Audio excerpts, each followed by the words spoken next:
Every afternoon, Thomas the Tank Engine puffs along his branch line with Annie and Clarabel.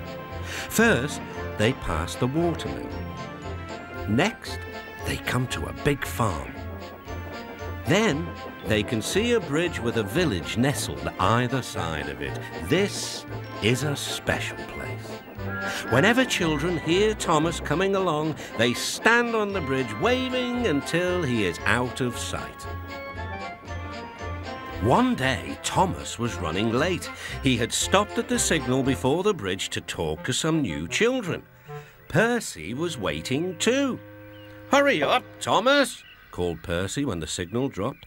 "If you're late, the Fat Controller may get a new engine to replace you."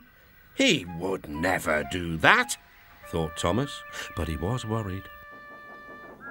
Next day, Thomas hurried along the line. Just ahead was a goods yard. There, on the platform, was an inspector waving a red flag. Next, Thomas saw some children. They were waving too. Something must be wrong, thought Thomas. This station is for goods, not passengers. "Help, Thomas, help! We are glad to see you," called the children. "Please, will you take us home?"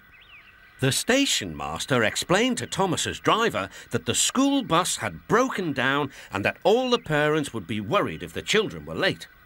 Thomas waited as the children walked down from the bridge. Then he took them to the next station, where Bertie was waiting to take them home.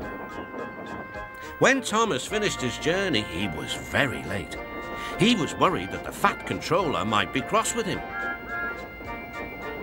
"I warned Thomas," puffed Percy to James. "He's been late one time too many. He'll be in trouble now."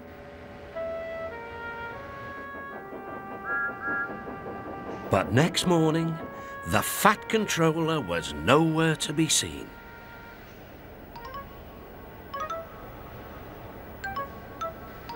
"Thank goodness," sighed Thomas.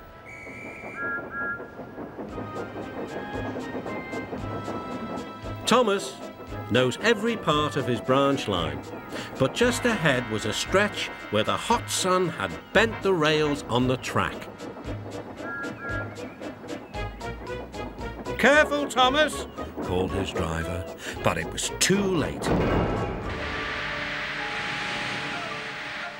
"That's done it," said his driver. "We shan't get any further today." "But what about my passengers?" "Don't worry. They'll be looked after," replied his driver.